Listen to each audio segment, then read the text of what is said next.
বড় মিডিয়ামৰ যি text book এই টেক্সট বুকৰ সমস্যাটো এটা জটিল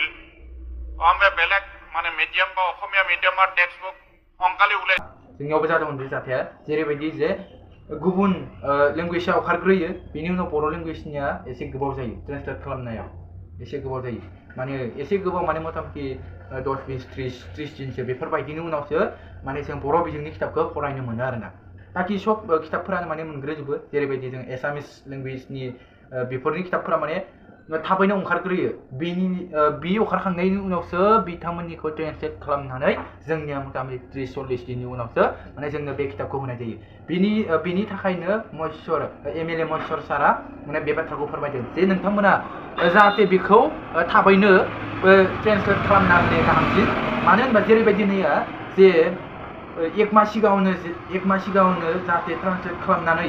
बिजाबखौ बनायनानै माने जि टाइमाव बिजाबखौ होनांगौ इ टाइमावनो बिजाबखौ होयोब्ला एसे गाहाम जायो होननानै सानो नंगौना नङा नोंथांमोना कमेन्टआव फोरमायबानो जाबाय गोबाव माने बिथांमोना जेब्ला बिथांमोना फरायखांनायनि उनावसो जोंनि ट्रेन्सलेट खालामनानै जोंनि बर' बिजोंनि खिताबा माने बुकआ ओंखारबोयो आरोना बेफोरबायदि जायो आंबो मोन्दोंमोन सिगां फरायनायाव जेब्ला आङो क्लास 6 7 8आव फरायोमोन अब्ला आंबो मोन्दोंमोन ओरैबायदि माने जेब्ला बिथांमोननिया ओरै रानखांजोबो खिताबफोरा रानखांजोबबा जोंनिया गांसे गांनै माने मोना थायो आरोना एबा गांसे गांनै जोंनिया मोनजोबा जेबायदि सयखान खिताबखौ मोननांगौ बिथांमोना मोनखाजोबो एसामिस मिडियामनिया बेनि उनावसो जोंनिया जेब्ला रानोब्ला अब्ला जोंनि खिताबा गांब्रै गांबा बेफोरबायदिल' मोनो होमबाबोथ' गांथामल' मोनो ओमफ्राय गांथामनि उनाव आरो बेखौ नेलाय बे गांथामखौल' फरायबाय थानांगौ बिदि ओमफ्राय 40 दिन 30 दिननि उनावसो बे गांथामखौ आरो फैनानै रानना फैयो बेफोरबायदि जेब्ला एसामिस मिडियामनिफोरा फरायजोबखाङो बिथांमोना फरायजोबखांनानै एग्जाम होनानै सब लिरजोबखाङो अब्लासो जोंनिया मोनफायो अब्ला साननानै जाहाथे बेखौ आगोल समनिफ्रायनो एबा गोबाव समनिफ्रायनो बेखौ ट्रान्सलेट खालामजोबनानै बे बिजाबफोरखौ दिहुननांगौ बेनि उनावसो जेब्ला दिहुनजोबनाय जायो अब्ला खिताबखौ एबा बिजाबखौ रानना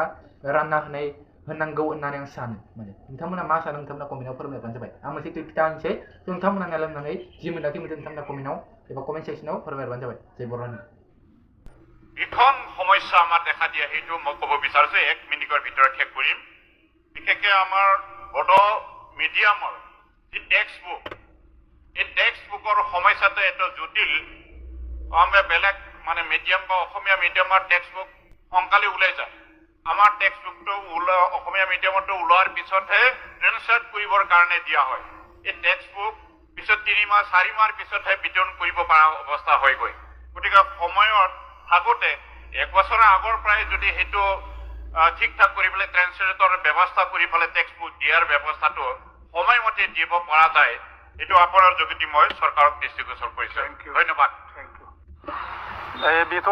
माने जोंनि थाखाय